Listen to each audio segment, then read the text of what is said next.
Assalamualaikum warahmatullahi wabarakatuh. Pada suatu hari, ada seseorang yang bertanya kepada Pak Ustadz, "Pak Ustadz, bolehkah membeli lahan untuk menyediakan pemakaman khusus bagi kaum muslimin? Dan di antara tujuannya adalah agar kita bisa dimakamkan di sana. Apakah ini dibenarkan?" Lalu Ustadz Aminur Baits menjawab, "Jika tujuannya untuk memisahkan diri dari pemakaman umum sehingga makamnya atau keluarganya dipisahkan dari makam lainnya, maka ini tujuan yang tidak sejalan dengan prinsip syariat. Syariat mengajarkan agar kaum muslimin dimakamkan di tempat pemakaman umum.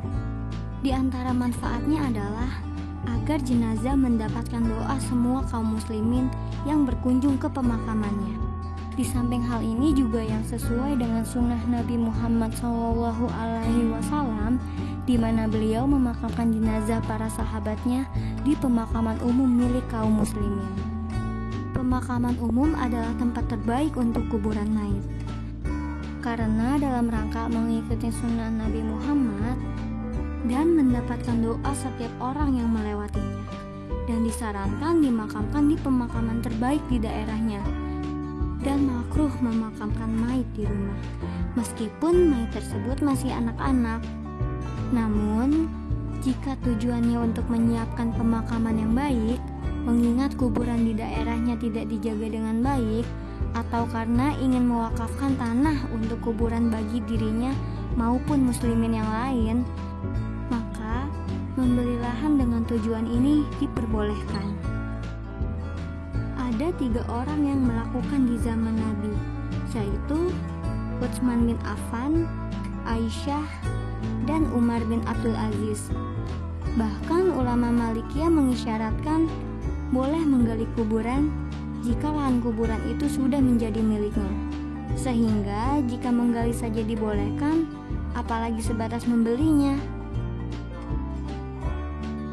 Dalam Sahih Bukhari dinyatakan dari Aisyah radhiyallahu anha bahwa beliau pernah mewasiatkan kepada Abdullah bin Zubair radhiyallahu anhuma, "Jangan kamu makamkan aku bersama mereka, namun makamkan aku bersama para sahabatku di Baqi.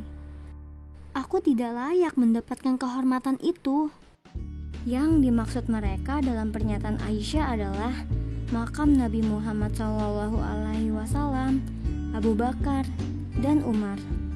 Beliau tidak ingin orang menganggap Aisyah itu sangat istimewa disebabkan dimakamkan di sana.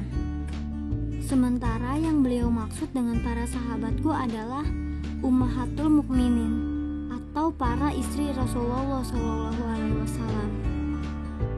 Diceritakan oleh putranya Umar bin Abdul Aziz, beliau menyebutkan pesan kepada ayahnya, "Kami diperintahkan untuk membeli lahan untuk tempat kuburan beliau atau Umar. Kemudian kami belikan dari seorang rahib." Disebut dalam riwayat lain, beliau membelinya dengan nilai 10 dinar. Kemudian Imam Ahmad ditanya tentang seseorang yang berwasiat untuk dimakamkan di rumahnya. Beliau mengatakan, dia harus dimakamkan di pemakaman kaum muslimin. Jika dimakamkan di rumahnya, mengganggu ahli warisnya. Beliau atau Imam Ahmad juga menyatakan, tidak masalah seseorang membeli tempat untuk kuburannya dan berwasiat untuk dimakamkan di sana.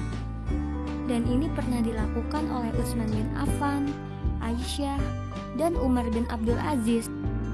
Jadi kesimpulannya, membeli lahan untuk calon kuburan itu kembali lagi pada niatnya masing-masing. Semoga video ini bermanfaat untuk kita semua. Wabillahi taufiq wal hidayah. Wassalamualaikum warahmatullahi wabarakatuh.